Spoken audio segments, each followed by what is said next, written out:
We are possibly hours away from a new deal that could send $600 to most Americans and add $300 to unemployment checks. This here's a live look from Washington, D.C., where lawmakers are expected to vote on the stimulus package today.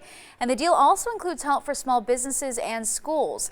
ABC's Elizabeth Schulze breaks down the current package and promises of more help on the way.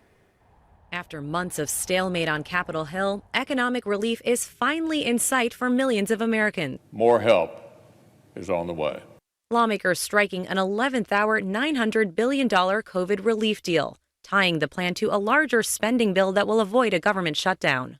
The agreement includes direct checks for qualifying Americans of up to $600, a $300 boost in weekly federal unemployment benefits through March, roughly $300 billion in aid to small businesses, and billions more for vaccine distribution and schools. This agreement is far from perfect, but it will deliver emergency relief to a nation in the throes of a genuine emergency.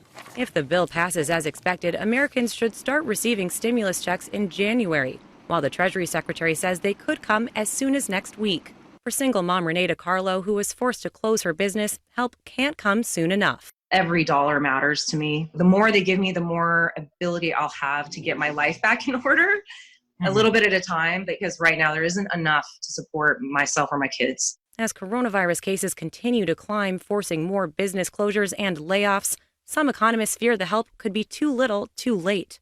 Democrats, who had initially demanded trillions more in aid, are calling the deal a down payment. We consider this a first step, and that, again, more needs to be done.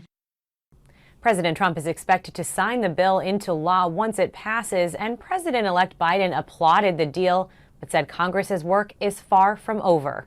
Elizabeth Schulze, ABC News, Washington.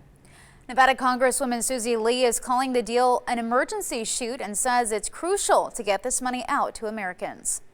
If this deal didn't get cut, there'd be 50 million more families that would go into poverty as a result of the pandemic. So it couldn't come at a more critical time. Lee also says she hopes this is not the last time people will get relief from the government. While most Americans are expected to get $600 each, average rent in Las Vegas is around $1,100. Lee says she wants more to be done next year to help.